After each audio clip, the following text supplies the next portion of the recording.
and team for coming. Really important opening bell message for us to make us all aware of what's going to be happening this winter. 60 seconds to change. Yeah.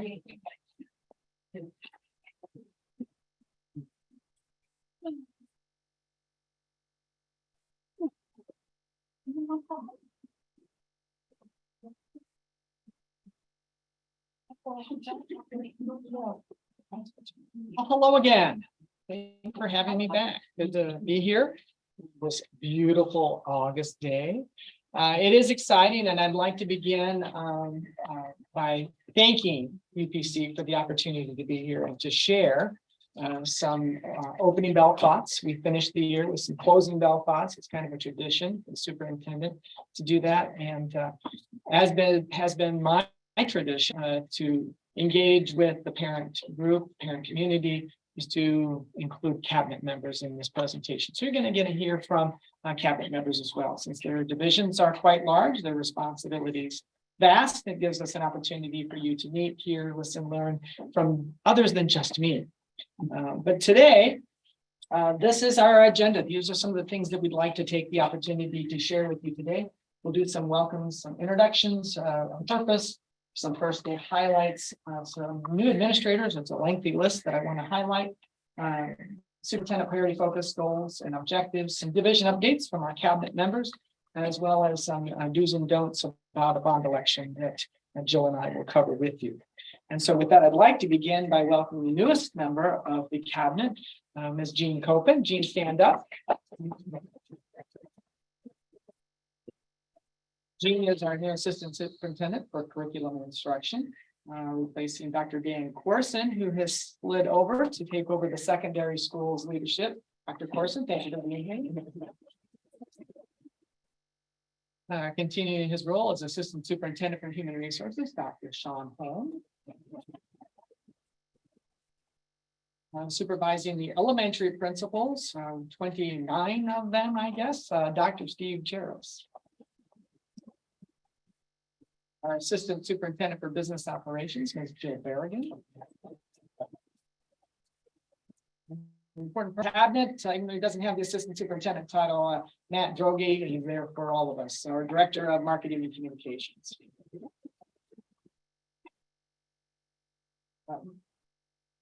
We have some new administrators that I wanted to take the chance. And if you're at one of these buildings, there are 13 buildings that have new principals this year. Actually, 11 of them are new to the building this year. 2 of them were interim titles last year, went through the exhaustive and extensive selection process.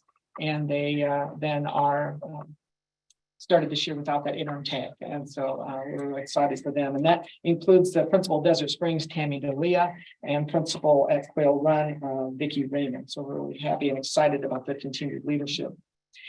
These are in really the only order that I have from this report is kind of how they were selected and went to the board. So that's the rhyme or reason for this. Okay. So then we have the principal of Desert Cove, Mark Smith. You know Mark, yes. Mark was actually a TOA for me at Pinnacle High School. So I'm real excited for him in that new role. Principal of Sunset Canyon Elementary, coming to us from the Isaac School District, Emma Ortiz.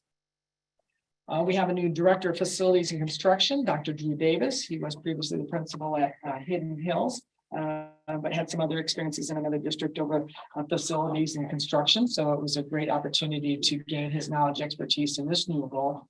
And so we're excited about that. Rudy Martinez was our director there. He retired. And sadly, our right-hand person in that department, Wes Thompson, passed away this summer. We had a number of employee deaths that was sad to us. And Wes is a big loss, but we're happy that Rudy's back on a very 19.5 hours a role, helping us in this transition until we get that supervisor of construction filled. A principal of Explorer, Jennifer Jaros.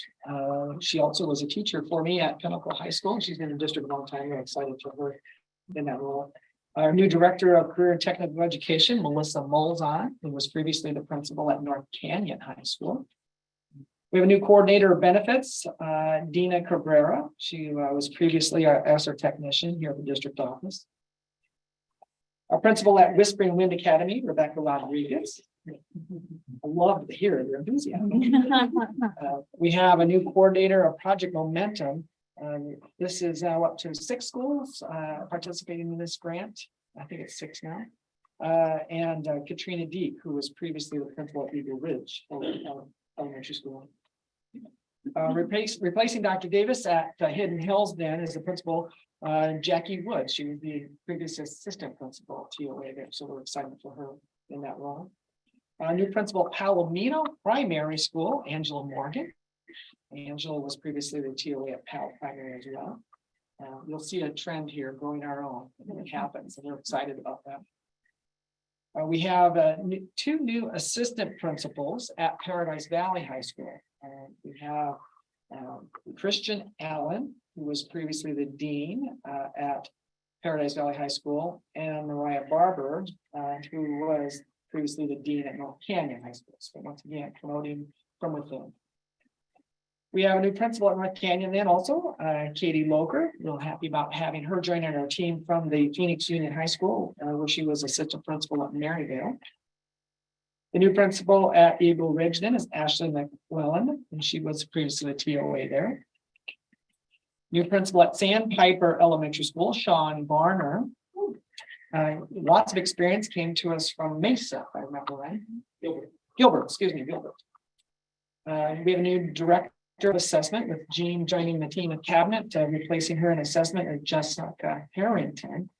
And Jessica was previously a principal out in Riverside, thank you. And that's Riverside, Arizona, school district Riverside. It's a very small school district, but it's not Riverside, California. It's in Arizona. And then Principal Desert Shadows Middle School, Leah Knavely. She was previously the assistant principal there at Desert Shadows. New principal at Vista Verde Middle School, Heidi Wright. She was previously in the AP in the Phoenix Union High School District. And a new supervisor of transportation for mechanic, Michael Masillo, I think is how he pronounces the last name, Masillo. And he was previously a Tech 4 mechanic. We had eliminated an assistant director of transportation out there, and so this was a new role for him and such. We have a new assistant principal at Desert Shadows Middle School, Sean Bell. She was previously a TOA there. And then new director of federal programs, Tammy Hall. Tammy was previously coordinator of Title I, but we eliminated a director level position, combined some responsibilities, and created a new director of federal programs, which includes language acquisition as well as title programs. So those are the exhaustive list of new administrative positions. So if you have been following along, the board collaborates with the superintendent to develop superintendent goals and priority areas and focus. And so there are 4, and you can find my goals and objectives that were approved by the governing board on the district website, right underneath my name and title. So if you, however you want to search it, you can find them, and I'll just summarize them briefly. These are the 4 primary focus areas. And so highlighting those for you, I would include the following. And I'm not going to go just in order here, but first and foremost, it's always the most important to us is student achievement. And student achievement in my goals this year are much more measurable, specific when it comes to student achievement. We know that it's important in developing early readers, that they have a solid foundation in phonemic awareness and phonics and fluency and vocabulary and comprehension. And so when they have a good understanding of all of that, we know that they're going to be successful. So one of my goals focuses on literacy in grade 2.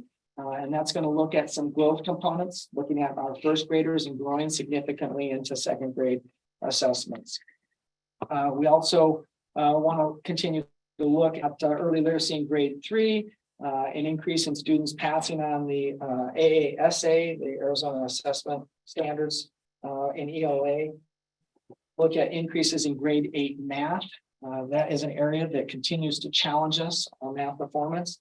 So these are not necessarily low-hanging fruit, but they're areas of need that need to demonstrate significant improvement, as well as increase in the district average on the ACT composite score. So those are some of the very specific goals that you can see on the website. Find me under district leadership, click on it, and you can see them there specifically. Of course, carrying over from last year's goals is an emphasis on the 4 initiatives around creating and implementing a very solid multi-tiered system of support for kids. This means that we want to have high quality tier 1 instruction in every classroom, and where kids are struggling, we want to have the appropriate supports. We also want to give them appropriate supports for extension and enrichment. We want to second district-wide initiative is around positive behavior intervention supports. We want to focus on the positive, catching kids doing things right, rewarding them, and encouraging good choices. The third district-wide initiative, which is a carryover from last year, is fostering professional learning communities. And finally, this district-wide initiative on developing a science, technology, engineering, arts, and mathematics initiative. Each of those have fully developed rubrics for measuring the implementation. It's really about a 3-year. If you know about implementing anything, it sometimes takes about 3 years to get to full implementation. So that's a goal around those initiatives that will take 3 years. But we have collected some data to identify where each school is at in each of those, and then we'll develop the PD, the training and these supports to help them get to the highest level of implementation for each of those initiatives. Secondly, on the priority goals and focus areas is all around communication. Now, if you look at the specifics of that goal, it has to do with developing some frameworks for communication in terms of internal, external customer service standards. All right. Well, it's more than just that. Yes, in our most recent parent satisfaction survey, we were excited to see that ranks about like a 4.2 out of 5 for those site experiences. But you know what? We know that we didn't have a huge participation in the parent satisfaction survey. We had about a 10% return. It was still a 45% increase over the last year, but it's still not a lot, right? But in terms of developing that, it's really more about us creating some professional development, some expectations, and some training, so that whether it's an internal stakeholder or an external stakeholder, they're having a very positive, successful experience when they engage with PV schools. But the communication is more than that. And I think that in talking with Jessica, one of the things that she wanted me to highlight was the things that we do to listen, to learn, and to act on stakeholder input. And so one of the things that I have continued to do that superintendents prior to me have done is visit sites regularly. And so I have had a commitment each of the last 2 years to visit all the school sites and departments. I actually walk around here about once a week for every department. But in terms of the site visits, I go to every school every quarter. And my first year, in addition to that, and I record that and share that with the board that I do that. But in addition to that, my first year, I made a commitment to visit every school council. In my second year, in addition to the site visits every quarter, I made a commitment to visit every staff meeting. And this year, one of my hopes and goals, it's already planned, Deanne's been working diligently with the sites, is to schedule a PTO visit. And there's a half a dozen of you that have already hosted me, and I plan to visit every PTO meeting or booster meeting, whatever is most relevant. I was at North Canyon last week, and it was a booster meeting. So all of the athletic presidents, all the athletic and groups that represent their umbrella group were together. That's just another example of what my team and I do on a regular basis to stay connected with the classroom, with the school, and the community.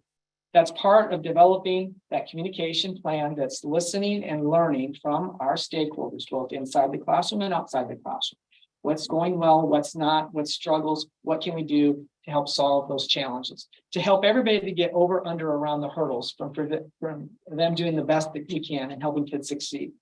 So like myself, I know that Dr. Jarris and Dr. Corson in their respective roles are visiting campuses and classrooms regularly. And we have a whole host of others, even our HR assistant superintendent and directors get out to visit classrooms and staff and such. And not just when something bad happens, but intentionally being out there to listen, learn, and support. But I would ask, and then one of the reasons that I am visiting the PTOs this year is to share information and to call to action, right? And the call to action is to stay engaged with the district. One of the things that I'm going to ask this next question, can't look to your neighbor for an answer, All right. I recently, with the help of a wonderful Marcom team, produced a recruiting video. And in that video, I drove a district vehicle, one of the three following, right? And you have to raise your hand if you know which vehicle I drove. All right, I'm gonna give you three choices. All right, a backhoe, all right, a backhoe, a lawnmower, or a school bus. And the answer, Jim? A school bus, that's right. And if you didn't see the video of me driving that school bus, we didn't get you to engage with us. And when we send out almost 30,000 emails and a newsletter link, and only 1,500 open that link in the first week, we need better engagement. We need to convince our community to read, to love, to like, to share the good things happening in PV schools. And every one of you in here is here by choice because you want to be engaged with the district. But less than half of you knew what I drove recently, all right?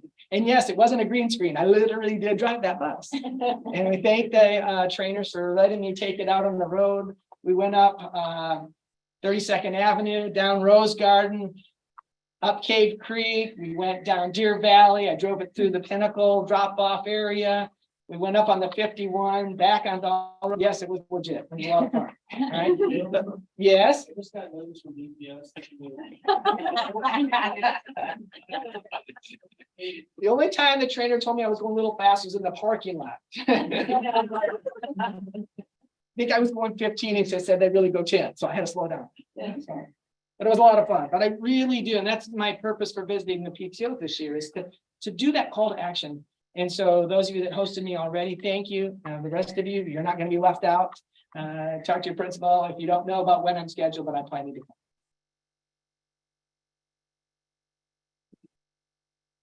All right. One of the things on this list right here is, I'm going to come back to that, is increase student enrollment and improve school facilities efficiency. I'm going to talk about the last one on the list first, and then we'll come back to the next one. Enrollment, as has been the challenge for many years. The district does a declining enrollment 20 plus years, right? For those of you that have been engaged with the district over many years, you know that's been an ongoing challenge. It is not any different this year. We have our first 10-day report. We budgeted for a decrease of about 504 students, and we're probably around 857. So we're going to have to make some changes throughout the year to balance our budget at the end. And we can do that, but once again, we will spend our spring talking with our employee groups and planning with the governing board. What are the things that we need to do to balance current year budget? So we continue to address that. And then finally, I know there's a lot of anxiety about the conversation around school closure and boundary review committee that was initiated this spring. And I want to give you a little background, all right? The little background is this. We're following the same process that we have done in the years past, with one exception. In years past, the superintendent and cabinet came to the governing board of the study session and said, here's where we think we should close. And I have a couple of board members in here, press board members that probably understand these conversations and they can wink or nod. But the conversation happens at a study session that we share that information, and depending on the governing board's input, we go to the next step and we meet with community. We follow state statute well before any decisions are made. This year, because of the decline in enrollment, my cabinet and I discussed an opportunity to get more stakeholders in that conversation before we share something with the board, because we wanted to take a more comprehensive look at the district. Years past, it was an approach about low-hanging fruit, smallest schools only. But that's not the thing we should be looking at in terms of a comprehensive look at maximizing the facilities and resources in our district. The small schools might not be the right schools to close, to repurpose, to merge. Attending boundaries, increasing our opportunities for resources may be that best avenue. And so when we look at a committee, that's a superintendent's committee, to give cabinet and I some different feedback, it's an opportunity to gain more insight. We can do it in isolation, has been done in the past. But then people say, well, why'd you do that? This way we are getting some other lies and lenses and questions. So when we look at the district, we asked the UPC to give us some representation from each of the 5 high school areas as a region. We divided the district up into 5 regions, and we're taking time to look at each of those regions and say, are there some things that we can do to maximize our resources in this region? And then they pose questions, and then we share those questions with our demographer. What about this? What about that? It's comprehensive and complex and time consuming.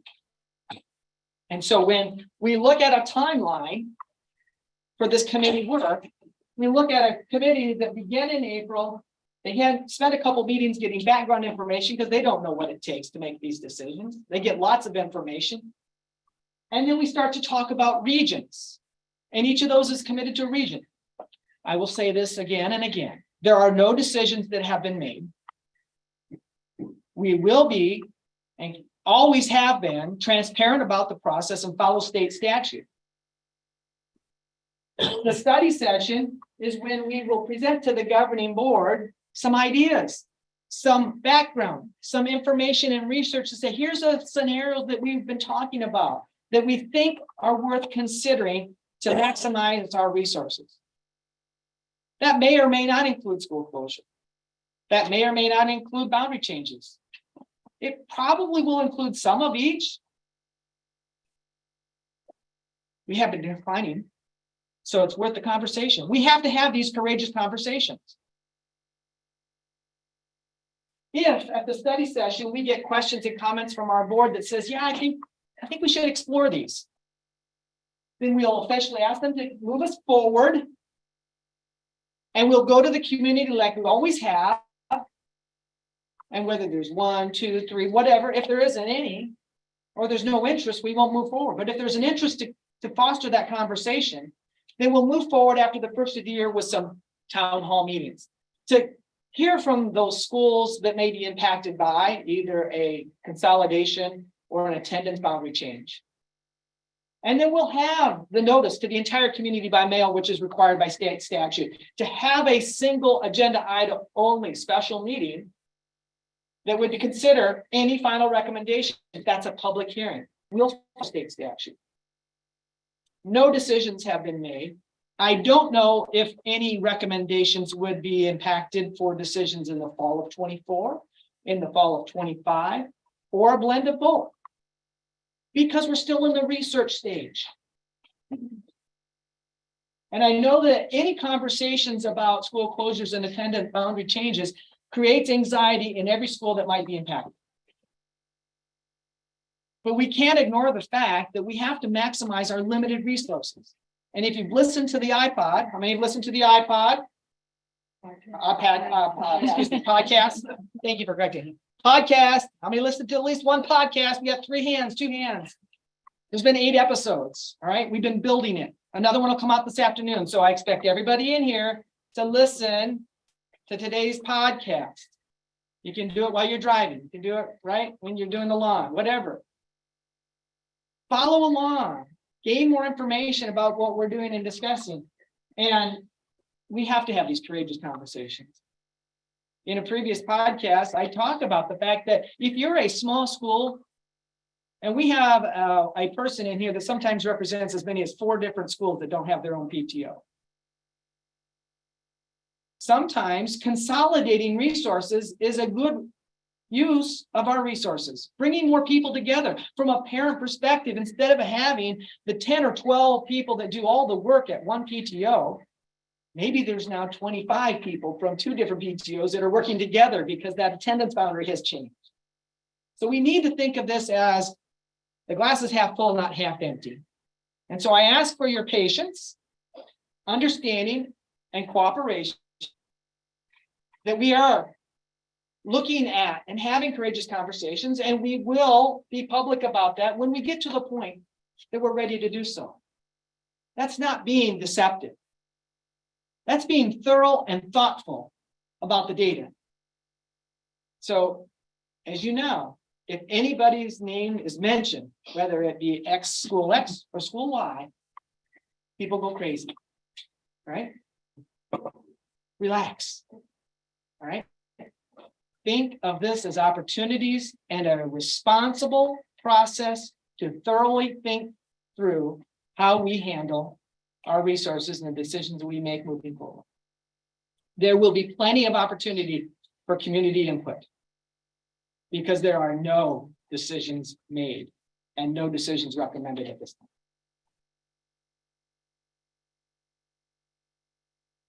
All right, we're going to move along to some division updates. Yes. Sorry, Dr. Like, can there be better communication about that? Because I know our school is like about it, and like some incoming kindergartners had no idea, and then they hear and they can't. So is there a way? What you just said, I felt is calming, a little bit calming. So is it a way for, like, I don't know, a principal or somebody to communicate that a little bit? We will do our best to do that. Thank you. Thank you for UPC for recording this because it'll go on the website. Thank you to each and every one of you for sharing this message with others because we can and we will get through it together. All right, Dr. Jarrett, Dr. Corson. Thank you. Dr. Bales doesn't like to brag, but in addition to driving the bus, he's been filling in as an instructional assistant at some of the classrooms that have been shorthanded with our special needs program. So I applaud him. Thank you, but I'm not the only one. I know that you have been out there as well. We're all in it together. And lots of principals and teachers and support staff are filling in to make our kids safe and successful. I only told you that I did. We work together to supervise our elementary and secondary principals, and I've been doing this. This is my 5th year, and Dr. Corson is joining us. So since I'm the superior or senior leader, I'm gonna let Dr. Corson take over and talk about what we do. Yeah, all right. Well, I can get us started, and Dr. Jarris certainly jump in. So we are working with all of our schools, elementary and secondary schools, to make sure that we are aligned with our strategic plan. As Dr. Bales pointed out, there are several district initiatives that we are working to implement: MTSS, PLC, STEAM, and PBIS. And so all of our schools are in the process of determining where they're at in relationship to those 4 particular areas. They've done that through the rubrics that Dr. Bales has identified so that they can identify where they're at in their implementation. And so each of the schools are working to create school success plans. And those school success plans are detailed about how they're attacking and putting into action steps to fully implement each of those 4 initiatives. Now, the initiatives are tied to academic achievement. Those are the vehicles, the strategies that we're using to tackle some very important academic areas. So we don't do MTSS, PLC, STEAMs, and PBIS as isolated strategies. They're an attempt to improve academic performance in the school. And so our schools are identifying specific academic areas in which they are wanting to focus on, and then leveraging those particular district initiatives to help support those academic areas. Yeah, and one of the challenges that we face, obviously, with 42 different schools are at different starting points on each of these initiatives. So our goal is to work individually with those schools and help identify where they are and with them and the principals and their leadership on moving the school forward at a pace that's appropriate for that campus. Our goal ultimately is that all schools are at a level of proficiency in these 4 areas. But what one school is working on this year might be different than what another school is working on. And that's where the school visits play a big role in us being out there and working with our principals to see where they're at and give some guidance on how to move the school forward in those areas. Big challenge of that, as Dr. Bales highlighted earlier, is the fact that we have so many new principals this year. We have actually 11 principals between Dr. Corson and I that we supervise. And so we do have structures in place that we support our new principals with. We have a mentor that is assigned to those principals that they can use as a resource throughout the year. We do have formalized training opportunities for them. But with this many, and with Dr. Corson coming on board, he filled this role in other districts. It's an opportunity for us to continue to revise and reflect on how we can improve that support structure for the principals so that they can be successful. We have a very strong AIM program that I believe we've hired you internally. You've gone through, but again, it's been a very successful program that we'll continue to evaluate and reflect on in terms of how do we best support leadership and principals, being successful in the job. We mentioned student achievement, some specific areas of student achievement that our schools are focusing on. 7th and 8th grade math at the secondary level, algebra 1, 2, those are key areas that we want to focus our efforts in curriculum instruction assessment.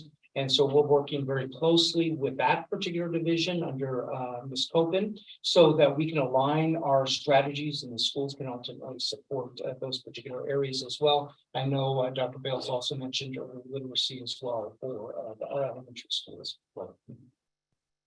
And as part of that work, part of that strategy is some partnerships that we leverage to help support the district initiatives. Project Momentum is one of those, working with 6 of our schools around curriculum instruction assessment and really providing kind of that layer of support. Project Momentum is a special grant that it was originally funded at the governor's office, now through ADE. And we have principal partners and support that we're providing individual schools who are participating in that to further their work in several academic areas.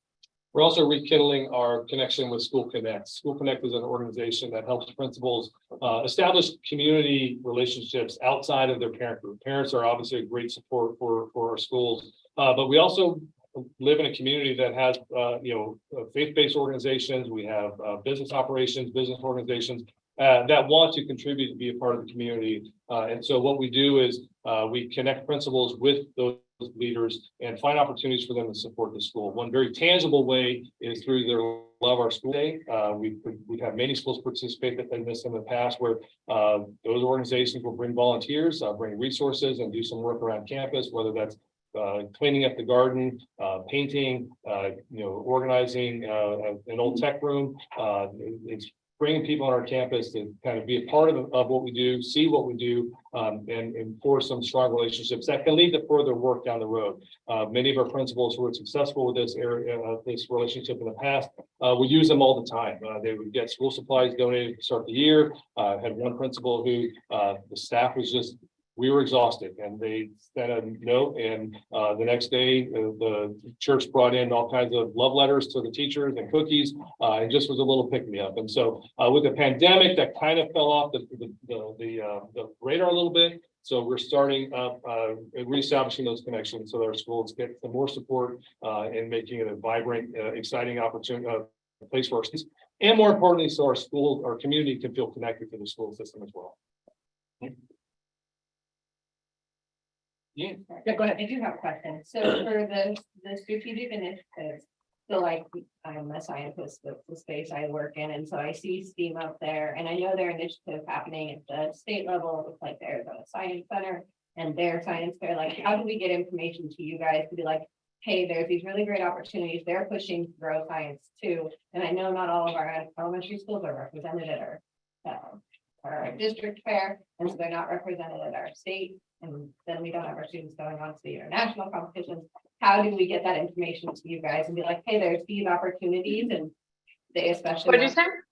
those that aren't seen, and not all our people are seen. Okay. How do we get information to you? Like, hey, this is happening. They have free opportunities. They want to encourage this growth. Like, this could help you start the program off on good foot. Like, how do we get that information to you all? I can give you Gene Copen's cell phone. But truthfully, you could email really any one of us with that opportunity and we will process it and forward it off to the right people, whether that's the principals or whether that's our science coordinator. We get different avenues for disseminating that information. That would be great. To your point, that's one of the things too that we looked at with the School Connect relationship is that as a school is developing STEAM, it's not just about coming in and fixing things on your campus. If you're looking at share a strategic plan, this is what we're working on. And it could be that we have a member of our community who has access to those types of resources or area of expertise that can come in and support the school that way too. So to your point, that we're always looking for those relationships. And as you said, some of our schools and students are already engaged with those organizations, and that's the purpose of taking this as a district initiative. We want all our kids to have that experience, and that's why we want to see what's happening at a few schools grow to every school. Yeah, well, and I imagine maybe a deeper conversation about building the STEAM ecosystem. There's the entire conversation at a state level right now. Yeah. How do we build a cohesive ecosystem that we're all working together in science and we know what's happening? Absolutely. Thank you. Gene? Good morning, everybody. I'm Jean Copen. As Dr. Bell said, I'm the newest member of cabinet, and I work very closely with Dr. Jarris and Dr. Corson to support our schools in everything curriculum. Some of you might know me from my former role of 5 years. I've been the director of assessment. And the great thing about this position is I get to oversee assessment, so I still get to play with data. So I'm very happy about that. I have a little testing topic, but no data for you today. But just a couple of topics that I wanted to bring to your attention that are kind of moving and shaking in the curriculum world. We have a big year for some curricular adoptions. And if you'd like to see more, you can go to the PVSD website and there's a little curricular link, and there in the middle of it, you can see who's on the committees. That's where we post minutes and agendas. So if you're interested in that, you can see the updated kind of trajectory of what we're doing. The K-6 reading adoption started last year. So that committee is actually heading into its 4th meeting. And so we hope to have a decision by January, February for that. That curriculum right now is about 7 years old. And so if you have a little one in K-6, they've been using the Wonders curricular materials. And so we are looking for a new resource. Some of the reasons are looking for some stronger phonetic support, phonemic awareness, some of those early literacy skills. And there's also been some advancements in the science of reading that we're looking for vendors who are really up to date with that as well. So that team is working on that decision. K-12 social studies is just getting started. They'll start their first meeting in September. And of course, we work with Jessica to make sure we have parents on those committees. So again, you can go to the website and see what parents are representing, try to get a balance of grade levels and school demographics. Our K-8 curriculum is only 3 years old. So the teachers have been using that just for a little bit, but there was, our board asked us to relook at that after a 3-year adoption. So that is being worked on for K-8. And then our 9-12 materials are heading towards that 7-year again. So with history and all of this, we need to update us on those. And so the committees actually have a big job working on K-12 adoption. ECAPS platform, if you're a high school parent, you may have kind of heard this terminology. We currently use a resource called Naviance. And what Naviance is just a platform where students put in different parts of college and career readiness from the time they're a freshman up to senior. And the idea is to build this portfolio so that kids are really thinking about through their high school career where they're headed. We've been using Naviance for about 12 years, and our counselors have expressed that there's pieces of what we call ECAPS it's clunky, it's hard, it's not being met. So we are taking a look at some new vendors to possibly replace our Naviance. And of course, Naviance is on the list as well. So if they have updates to theirs, we will consider that. We just had our first meeting for that one as well. And then supplemental resources. So when teachers have adopted curriculum, that is their main resource. That's what they're using in the classroom. But as we work through the curriculum, sometimes there are standards or pieces of our curriculum that need supplementing. Kids need more practice in it, and it's not contained in our tier one, what we call tier 1 curriculum. So the teachers have, purchased websites, things for kids to do in centers, things like that. We're going to be taking a look of our whole inventory of what's out there and really vetting what supplements serve our students best. So it's a big job because it's a K-12 again. And we're going to be working very closely with the schools to see what they're using as their supplements and what they really think enriches the classroom.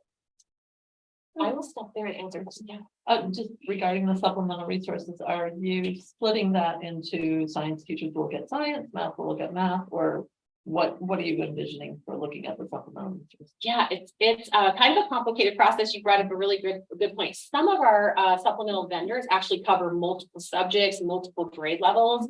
Like IXL is one that you might hear your children talking about. That one's I believe K-12, and it actually has resources, and also some of the resources cover different subjects, grade bands. Robin's still with us from Human Growth and Development. She's going to stick with me for that conversation. She'll be reviewing like the apps, websites that are supporting our high school rooms. So we probably will be looking at some individual, very specific things, and then some are like more general. When you're looking at like K-3 reading, they typically support early literacy, and then that would be something that we would allow our teachers to use at that grade band. Yeah. And we're in the very infant stages, so we're just getting ready to do some inventory with our schools to see what they consider valuable. I'm curious about these, it seems like there's a curriculum and there are different schools that have different, like, one for knowledge school, one's an IB school, and then, they all have their program. And parents kind of go for what they like, but it seems like there's a different. And also trying to make something that works for all of the schools, like everybody's got to use Learn, so if my kid doesn't like Learn, they don't really have another English option to find for them, kind of a thing, like, are there, I guess, in these curriculum adoptions, are there committees looking at maybe two different curriculums that would maybe work for maybe a higher performing school versus some schools that need more intervention and support, or does that make sense? Yeah, I feel like I'm not forming this question well, but I'm just wondering. No, it's a great question. So the curriculum that we adopt goes through a very rigorous process within the district with the committee. And we ultimately get governing board approval through very like public presentations, and they also are allowed to give us guidance and things like that. That becomes our core curriculum because that is an agreement between us and parents about what we're going to then spend money on to purchase, train our teachers, and really get it in our schools as our core foundation. But you brought up a great point. We are a very diverse district. And so that's really where these supplementals come in. So when I say supplemental, the supplementals that one of our schools may need is not what the other school needs. That gives us a little wiggle room in supplementing the core to enhance it to make it more appropriate for the core knowledge or a IB. We also work very closely with those schools because we know they have that focus. We call them crosswalks. They're like how we crosswalk between the standards of like core knowledge and how we're using our materials with that. So that often does require like another layer of work for that specific school. But we do take that into consideration, but we do use a core curriculum. One of the important reasons too is we train our staff on all of that. All of our professional development department looks at what is essential, which would be the core, and then trains our teachers. To have multiple cores would be very difficult to support in a district this large with the resources that we have. So we do have to pull in a little bit for efficiency and then really work with students. And just to add, Gene, the supplementals are for students that may be struggling or they need enrichment. So that covers the whole gamut of challenge. Okay, my second topic is I just wanted to, some of you may be wondering when school letter grades will come out for 2023, and then new this year is a district letter grade. I say new, they actually used to do this pre-COVID where basically it's like a report card. You add up all your grades of your schools and divide by the number of sites and you get it like a GPA. And then they assign a letter to the district. That is now coming back. I kind of went away through the COVID years because testing was so unreliable. You know, we were dealing with all that change. So we're anticipating late September of a formal announcement. Of course, if any of you have been with me for a while, you know, we have an appeal period where schools have an option, you know, an opportunity to say, hey, I think we did better than what you're saying. And then after that period, it becomes official, and then we'll get a district grade this year as well. And we'll bring you that information. We have that. Questions about that? Okay, and then Robin presented this morning on human growth and development. I think we may have answered all the questions there, but I wasn't sure where she was going to be presenting in the presentation today. So I went ahead and put her on my slide. Were there any additional questions for human growth and development that we didn't get answered this morning? I think somebody asked about the content. Reviewing. Is that right? Reviewing. Yeah, so the site is still up, and then there's a button that you just push, and like Robin said, she gets that email, and then she can work with that parent to send the materials for preview.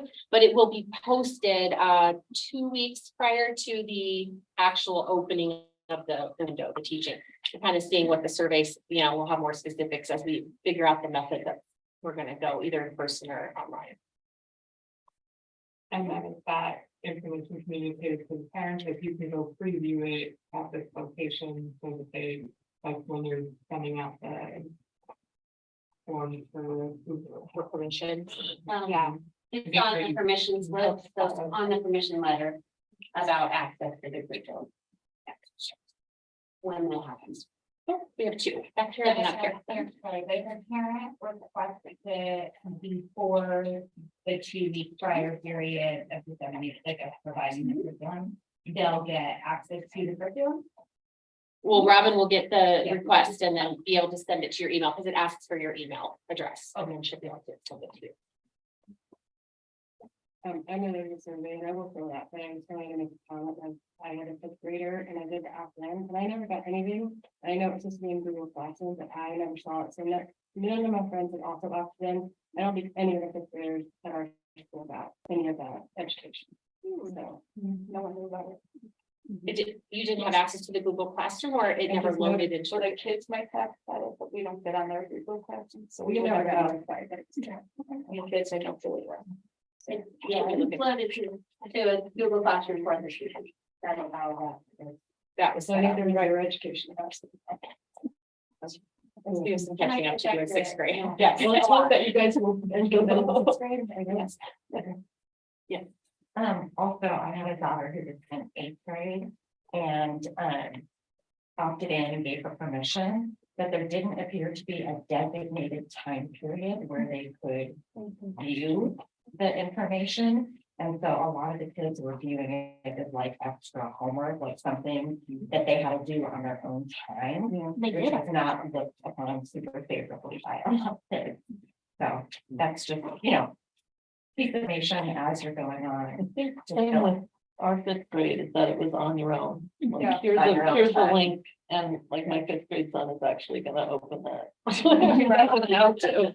So, yeah, I would, as part of your survey, I would recommend the question being, do you want this shown at a time at school? Because I think it sounds like a lot of us would rather. Box under survey, right? Yeah. Yeah. So Yeah. that's, I think, a great opportunity for, I think this is such valuable feedback that you all probably want to hear, and please make sure you fill out the survey link. I will get that out by this evening or first thing in the morning to your emails for everybody that was in attendance. So a couple of the things that were already mentioned in questions were captured by the nurses when we initially met last year. One was about when the curriculum could be viewed. So we did include some language directly in the letters that directly told parents that this should be viewed outside of school hours. And part of that has to do with the law, right? If a student's viewing that in school and another student who doesn't have permission for that is right next to them, then we run into problems with that. So, but certainly, I'll make note of everything that you've shared, and obviously I'll be reviewing all of your feedback from the survey questions, and that will be shared with the nurses and with everyone in cabinet. So we can make an informed decision and communicate very well when this rolls out again, regardless of the delivery method. Behind you, there's a question first. Is this option with information also going out to special education, specifically self-contained? The majority of the time, those students are excluded from this option, and the parents are also, and quite honestly, the bodies are still growing. And Yeah, so interestingly enough, we started working with some small teams of special education leaders last year to develop alternative versions of these curriculum. Now, we were hoping to roll out videos in the same format last year, but we really had to kind of take a step back. We are engaged, in fact, we're meeting with a team of teachers starting tomorrow to begin looking at the topics that were board approved and start thinking about continuing that work. So the goal is to have an adapted curriculum for at least what they call level 2 students that are in those self-contained.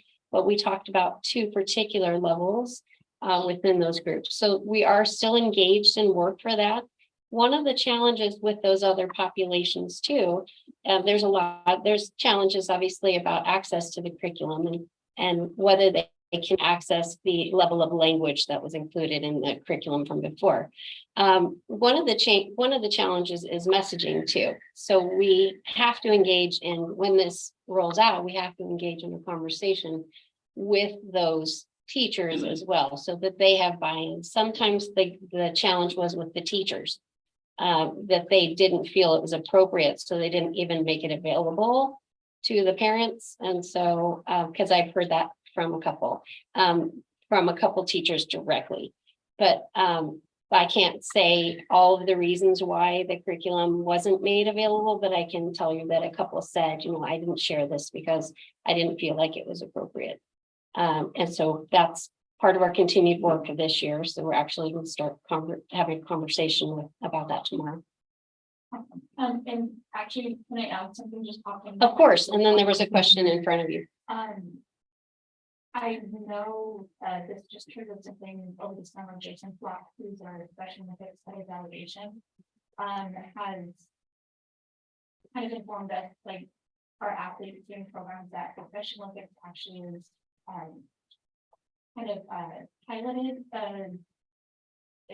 you know, kind of not tech ed, but just Relationships, I think is what it's program. called. I can't remember what it is next year in the valley, but they're actually trying to kind of roll it out and spread the word, and so they've done a lot of the research and building on it, so that may be something too. Well, if you would forward that to Jean, and she can filter that to me. If based on the law, if we did choose to use a separate curriculum, it would have to go through board approval. So that's a whole conversation with cabinet. But as far as what our team is starting to work with beginning tomorrow is the board approved topics. And seeing how those could be, those topics and the delivery of those topics could be adapted for those other populations. And that's honestly what I was thinking, like maybe their strategy that could be. But if there was some other curriculum that was brought in, that would have to go out by law to a 60-day review and board approval. And the steps in there. There was another question in front. Did I answer that one? Oh, this is an NHG question, but for this curriculum, is it a required or is it like an optional? It is not required, it is an opt-in by law, so written parent permission is required for students to receive it. So that is that. Yeah. I'm trying to remember when it came last year for my 8th grader. It seems like it was towards the end of April. Yes. And it was as a parent getting the Google Classroom to do at home, a very stressful time of year to try and do that. Okay. That's just. Well, and share that feedback. Generally, that's been kind of the window for even the in-person, so that part just kind of I don't know continued. if it could be we're gonna offer it here. It's the same thing. We're gonna offer it in the fall, we're gonna offer it in the spring, same thing. Mhm. But Well- it's only open for those couple of weeks or whatever. It'd be nice. to have. Well, and please share that feedback, and when I can meet with the nurses again, and I'll loop in Jean about the feedback, and we'll make an educated decision about what works best.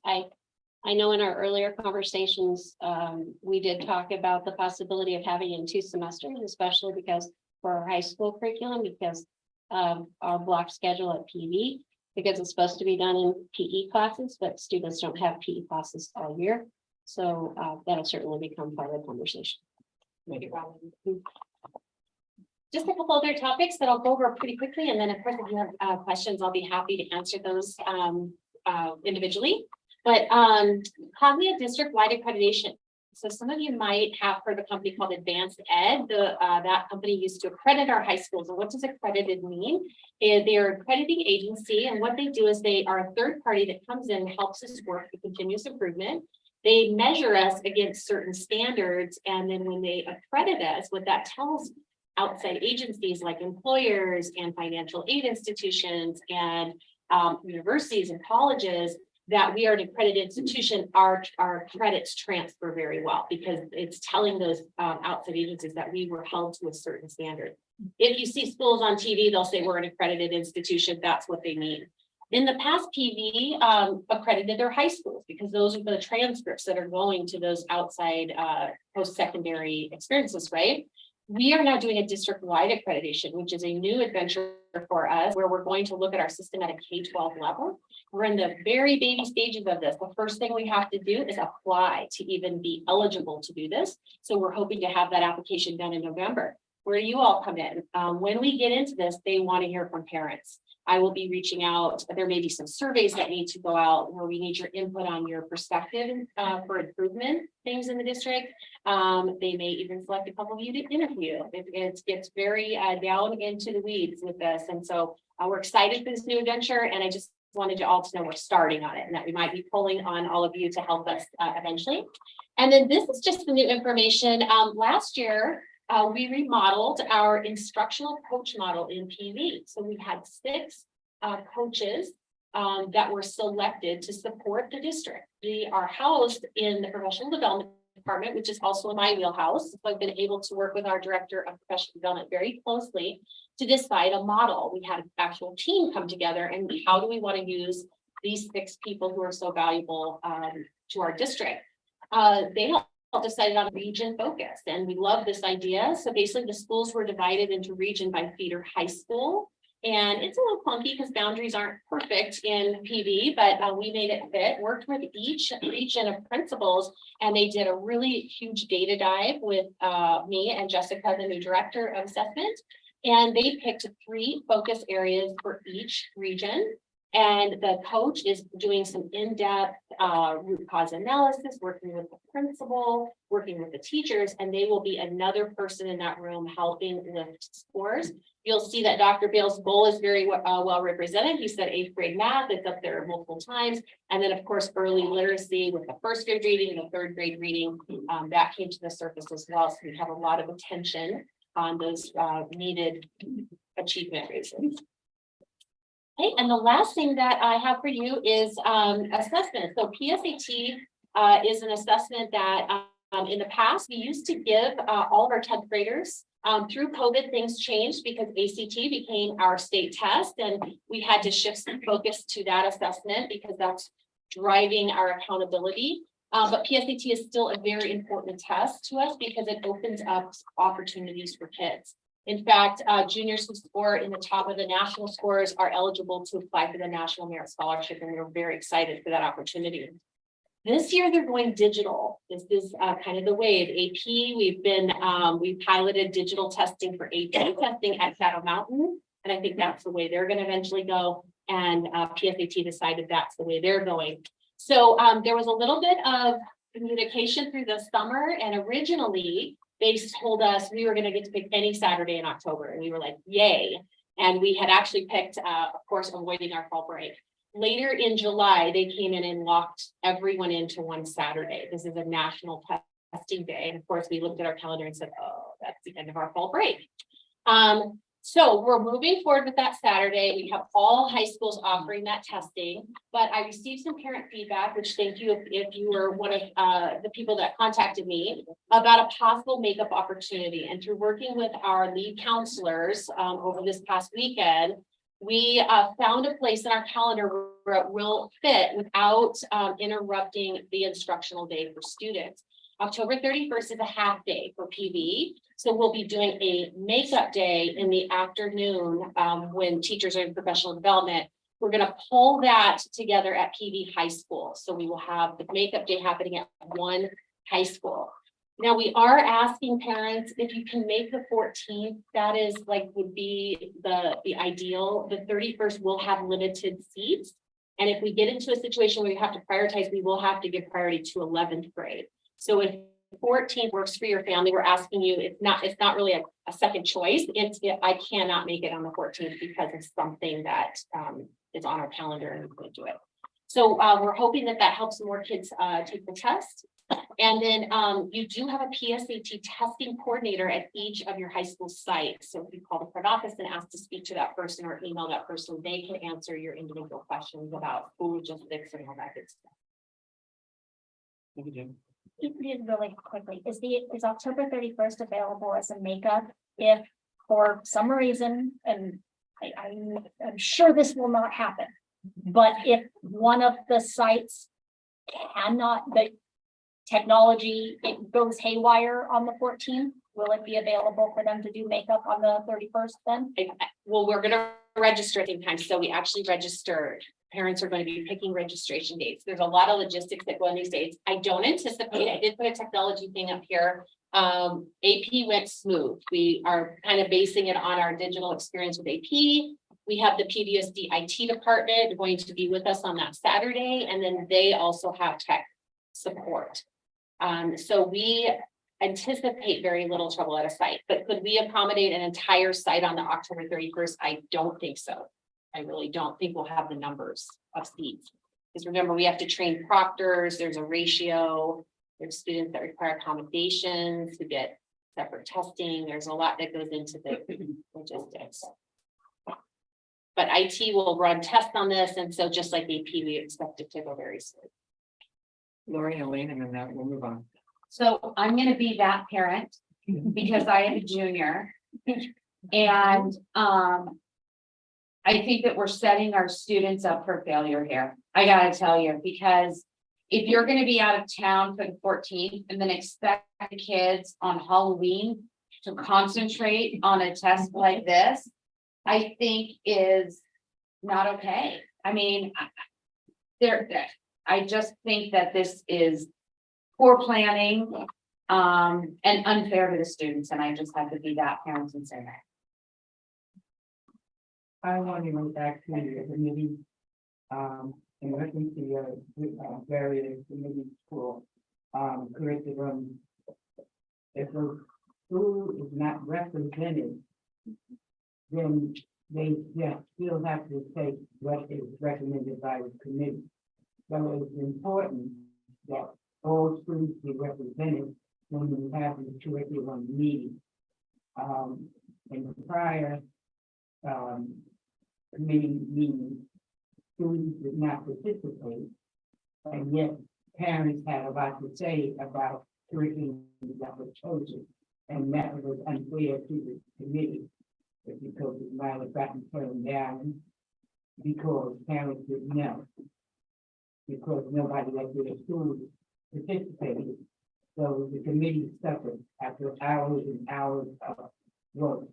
So if you curious about the committee, make sure your school is represented. And then you have references. So Thank you for that. All right, thank you, Jean. Jill.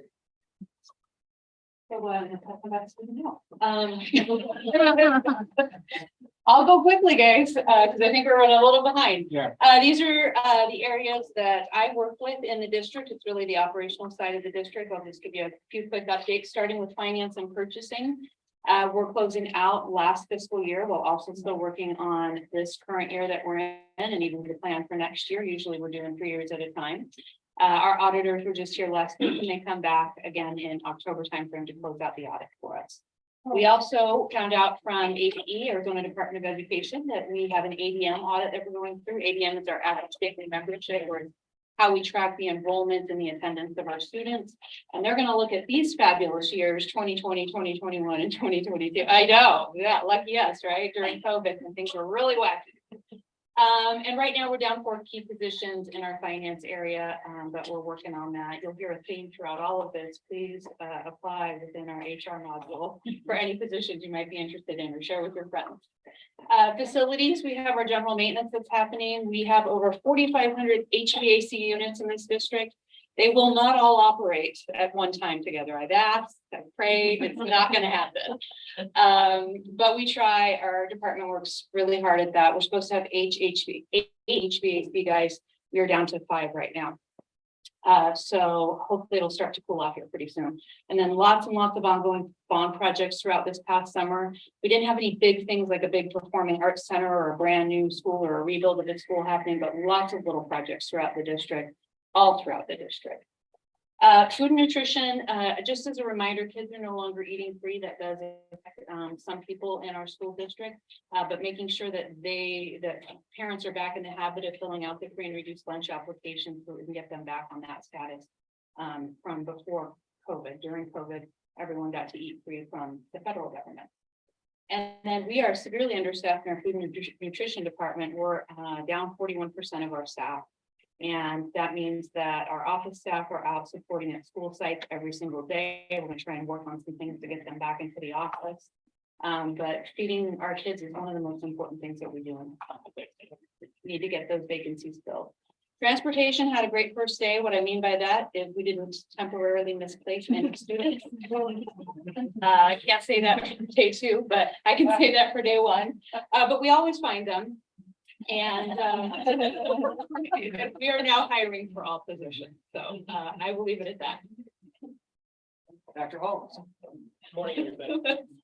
Okay, so always very busy in the world of human resources. For the purpose of today's presentation, I'm going to keep it to the things that are new that we're doing this year.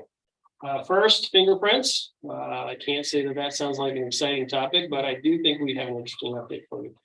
DPS, something I think I've been wishing for over a decade, has changed their system. And the end result of that is, how many of you have been a volunteer? So you know, if we've rolled your prints, it takes about 6 to 8 weeks to get that back. New system, they're saying, we're going to test it shortly, you're going to reduce that to 2 or 3 days. Can be an interesting topic. Right. So stay tuned for that.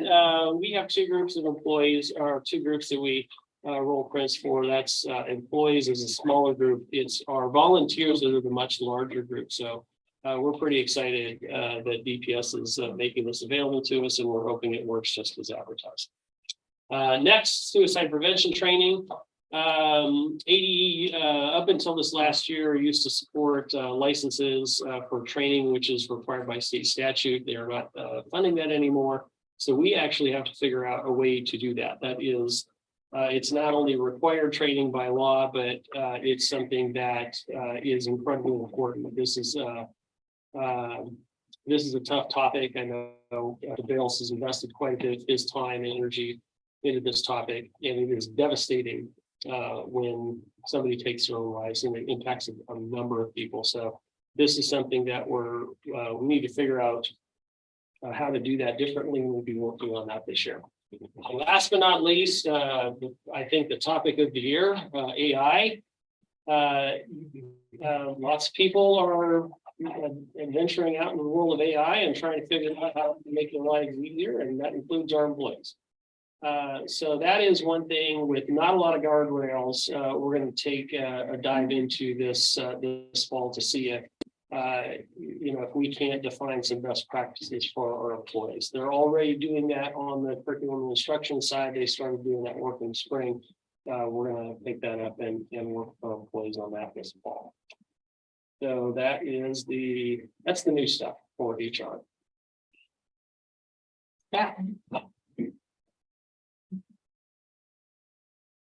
So our team is on track to do 500 or 600 projects this year, but I am only going to talk about the 3 major ones. The first one is a new mass messaging system. Currently, we use a system called School Messenger.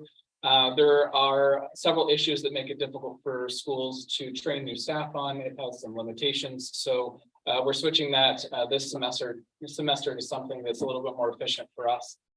Families probably won't notice the difference, except messages and newsletters coming from schools will look like they're coming from the schools. They'll be branded with school branding and colors, and they'll look really nice. The second bullet point there is the PVB podcast. Dr. Bales mentioned that. We'll start the first full year of the podcast. This is where you can find up-to-date information every other week, released Wednesdays around noon. You can find it on Apple and Spotify. You can also find it on the website as well. There is a State of the District section or segment of the podcast that is Dr. Bales' segment, where people talk about all the important stuff going on in the schools. And then Sarah and I from the marketing department get to talk to people around the district and talk about all the great things going on. And then the last thing is continuing to improve the district websites. For employees, we're working on an internal piece of it, rebuilding the intranet, but for external current and prospective families, you might just notice now tweaks of how things are worded. That's still part of the process of rebuilding the websites. Exciting news, this summer we were notified that we won a national recognition for the website. So that solidifies our district as a leader across the nation for public relations in school districts K-12. So that's very exciting recognition to the district. So we did build a new website with parent feedback in mind. So for anyone who provided feedback, you sharing that recognition with us. So thank you. Thank you. Yes. For the emails, is that gonna go for like the video letters and too, like? Right now, that's really on parents. Eventually, yeah, eventually it will trickle down to everyone. We're building a tool that the entire district can use, but we're a very small marketing team compared to our audience. So we kind of have to do things in phases. Okay. I just want to say, I think really awesome, and you guys do a great job, like, talking, but you guys just are, really great. Thank you. Editing is really great. Well, that's one of the first day highlights. If you listen to the podcast with Kinderviews, I had the opportunity to interview some very special kindergarten students on their first day of school. You can go back and listen to it. It was released episode 8. So they're really special. Those are definitely highlights from the first day for me. All right, we are going to just quickly move along and give you some more information in about 5 minutes, and I think we'll be done. This information, as you may recall, the governing board called for a bond election this November, back in May. And as PTO, parents, leaders, it's important that you also know the do's and don'ts, right? Because you're in our schools and you are often volunteering and you are sometimes using district resources to support the classroom. So it's important that as parents and parent leaders, you also know the do's and don'ts of a bond election. So Jill and I will play tag team on some of this. I want to mention that, first of all, November 7th is the date. It is to decide, the voters will decide whether to approve the sale of $340 million bonds over 4 years to maintain existing facilities, comply with safety regulations, upgrade technology, help us continue to support our students in a one-to-one, purchase school furniture, equipment, technology, and school buses. And I mentioned that in the driving the bus video. The bond will also include potential school to be used. We say, how can you have a conversation about new school when you're talking about a school closure and boundary review committee? All right, they're not all in the right places. That's why we have to look at this, right? We have 56th Street in Deer Valley with DR Horton and Talon, 900 units, but 900 units only gives us about 180 kids. That's not enough to build a new school. But at some point in the near future, I know that DR Horton, along with others, looks like, where else are we going to develop? What's that next development? And nobody wants to put a child on a bus that rides 45 minutes. We have that challenge now because of lack of drivers and getting kids late on both ends of the day, but we don't intentionally do that and create a very long attendance here. So that's why we have to have those courageous conversations about both. There may be a need, but the point is, whether it's land or buildings in new buildings, we're not going to spend it if we don't need it. But we have to at least have the authorization should that opportunity develop in the next 4 years. There will be, there's lots of information on the district website, so you can go see all of the facts, do's and don'ts. And we'll have community town hall meetings. There are 5 of them in September. Every high school will have a town hall meeting. Jill and I will do a presentation. It'll be the same presentation at all 5 high schools. It will be recorded and also posted on the district website, and FAQs that come out of each of those meetings for anybody that can will be added to the website as well. So with that being said, Jill. This is just a quick look at the fact sheet that we have put together, gives you all of the details that we can as a district about the bond, what it'll be used for, the amount, the tax rate, things like that. This can be found on the website under the bond page if you want to take a peek at it there. On the back table is a reminder. Hard copies are there. Some bond election do's and don'ts, and most of this is tailored towards district employees, but a lot of this will apply to you as volunteers, particularly if you're volunteering physically inside of the school.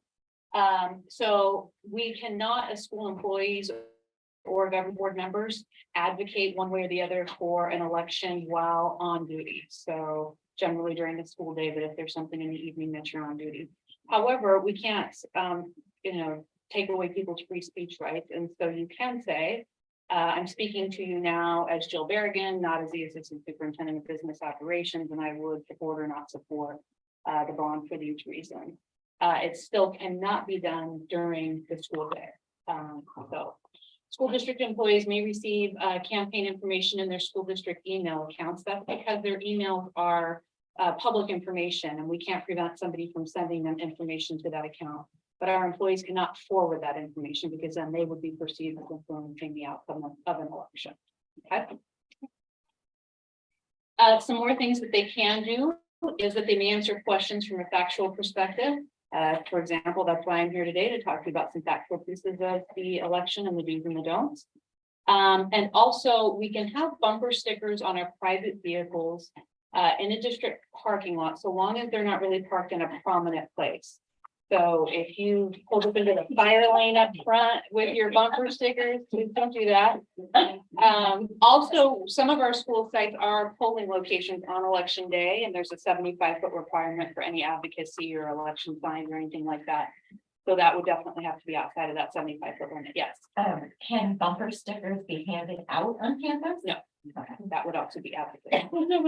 Fire lane, we can still pull up to grab our child in the Yeah. pickup lane. As long as you're not parking it there. As long as they're not. Yeah, don't park it there. But again, that's for an employee, correct? Nope, that's for anybody. So if anybody is pulling up into there, that's seen as advocacy on school district property.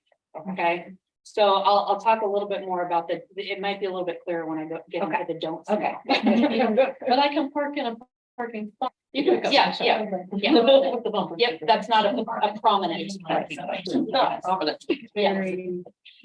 So we can't use our authority in our positions, obviously, to influence the outcome of an election for or with a subordinate employee. So we definitely refrain from doing that.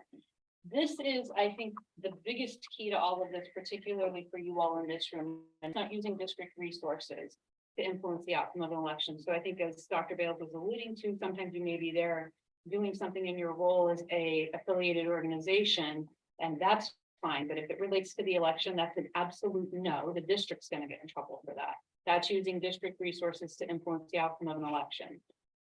That includes the district's physical property itself. So that's kind of why we're talking about some of those other pieces, but it also includes time, district time. And that's why some of those first bullet points were there in the do's or don'ts as well, in terms of a school district employee, and during their duty time, they should not be talking about influencing the outcome of the election one way or the other.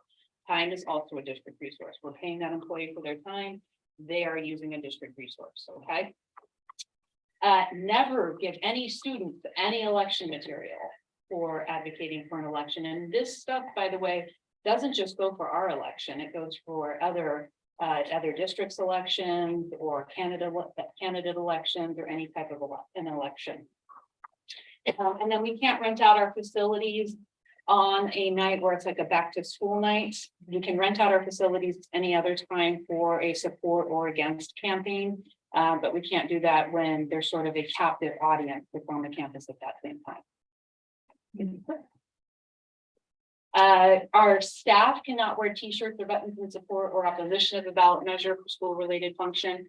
I want to verify that one with you guys. I think that's probably going to be the same for you guys as well, because on campus during that time. So I don't know about that one. You think you're okay with that? We've always done it in the past. Okay. We're private citizens. Okay, right, as a private citizen. Yeah. you're probably good about that. Okay. I'm still gonna verify, just to be safe, for my own peace of mind. These are things that keep me up at night. Don't discuss the support or opposition to a candidate or ballot issue during the school day, or while official events, really emphasizing that point. And then our staff can't park in prominent areas of the school, as we talked about, as well on school day or election day, within 75 foot of wherever they post all of that signage. The election people are really good about posting signage. And then don't place signs, banners, stickers, or any item that advocates for or against a bond election, budget override, or any ballot measure in school district buildings. And that includes our playfields, parking lots, all of that is still considered school district property. Okay. So we run all of these things by our attorney, and they say this is a good spot for it to be in. There are a few more do's and don'ts, but you can find those on the website if you have any questions. Jill. That concludes the opening bell presentation. And it was a lot. And I know we ran over than more than an hour, but I appreciate your time and your energy in supporting PV schools. So